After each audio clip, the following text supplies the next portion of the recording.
Hopes and dreams were dashed at Bethesda Game Days when Todd Howard mentioned, almost as a side note, that neither Starfield nor The Elder Scrolls 6 would be at E3 2019. Well, I will let you hear the actual quote from Todd Howard, and then I will break down in ridiculously optimistic fashion why he is leading us on. We got the teensiest bit of information of what's to come. Can you talk about what we saw? In regards to Elder Scrolls 6? Yes. I know that's everyone's question. So that's just a little sneak at the technology that we've been building. People are going to see it first, actually, in Starfield. And so that tech will have, like, the second version of it in TES 6. And before everyone asks, please be patient. It's going to be a long time. It's not something we're going to be talking about at E3, either of those games this year. And so patience, please. So he specifically says that they are not going to be, quote, talking, unquote, about either of those games this year, meaning obviously both Starfield and The Elder Scrolls 6, and I expect that 100% to be the case. However, I do think, and I will maintain this line of thinking all the way up to E3, that Bethesda will show some kind of trailer for Starfield at the very end of their presentation. I'm going to go out on a limb thinking that Todd Howard is just being extremely literal. He wants to set expectations low and essentially over-deliver. He knows that Bethesda is not focusing on Starfield at E3, so they won't be talking about it, just like they didn't talk about The Elder Scrolls 6 or Starfield at last year's E3 either, but they did show us teaser trailers. There's also the possibility that at the time of The Elder Scrolls 25th anniversary panel, they absolutely were not expecting to talk about Starfield or even show a trailer of any kind. Yet, they may change their minds on that. In an interview last year, Pete Hines said that they made the decision to show both Starfield and Elder Scrolls 6 teaser trailers in the week or two leading up to E3. Circumstances surrounding Fallout 76 somewhat dictated they needed to show something. Now, I can't see into the future and why there would be any reason that Bethesda would be forced into showing more on Starfield at E3, but you can't discount the fact that circumstances do change. So Bethesda could realistically have no intention of showing anything related to Starfield right now, but by the time E3 rolls around, that may change.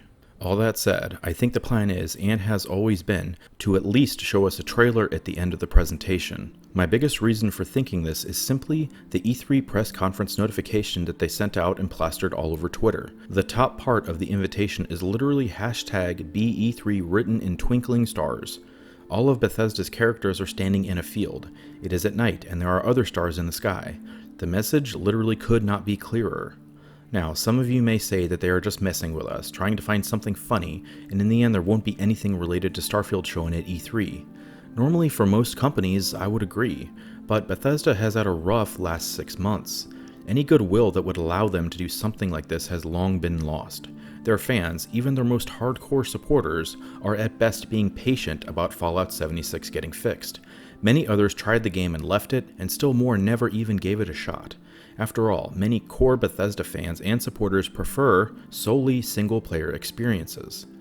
This was the whole reason that Bethesda went out of their way to announce both Starfield and The Elder Scrolls 6 last year. They wanted to remind their core contingent of fans, built over decades, that their single-player experiences weren't going anywhere. This is also the reason that I think they will be showing something for Starfield. This past year will have been about Fallout 76, Rage 2, and then upcoming will be Wolfenstein Youngblood and Doom Eternal. Not exactly the lineup a die-hard Bethesda fan who fell in love with Morrowind, Oblivion, Fallout 3, or Skyrim will necessarily appreciate. In fact, the last game made for that demographic was Fallout 4, which by the time E3 rolls around will be nearly 4 years old. Even assuming Starfield comes out in 2020, that is a long time between games to not really show anything off. Normally I think gamers are pretty patient, but the whole Fallout 76 fiasco, and especially it being an online-only game, has really tested the patience of many of their biggest fans. I count myself among them, though I don't necessarily have anything against them trying new things. I just wish there was an offline mode for Fallout 76 so I could explore the wasteland at my leisure, but I digress. In the end, I think Todd Howard is simply under-promising and over-delivering. Everyone will be going into this E3 expecting not to see anything related to Starfield, so if they don't show anything, he can say, "I tried to tell you earlier," and we will all have to begrudgingly agree that he did. But on the other hand, if at the end there is a one more thing type of announcement with a Starfield trailer, short as it may be, people will lose their minds. And isn't that really the whole point of E3? Todd Howard and Pete Hines aren't speaking to investors at E3, they are talking to their fans. There used to be a time where you'd see PowerPoint presentations complete with sales numbers and future projections at E3 press conferences, but that time has long since passed. E3 press conferences are now for the fans. They are to drum up support for your games, your intellectual properties, and to build hype. I can tell you that people will be more willing to embrace or at least give Doom Eternal a chance if they are happy with Bethesda and excited that next year's Starfield will be on the way. Anyway, these are just my thoughts on the matter.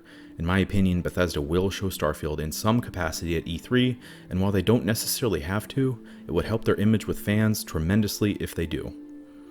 If you enjoyed this video, please be sure to like and subscribe, and as always, thank you so much for watching.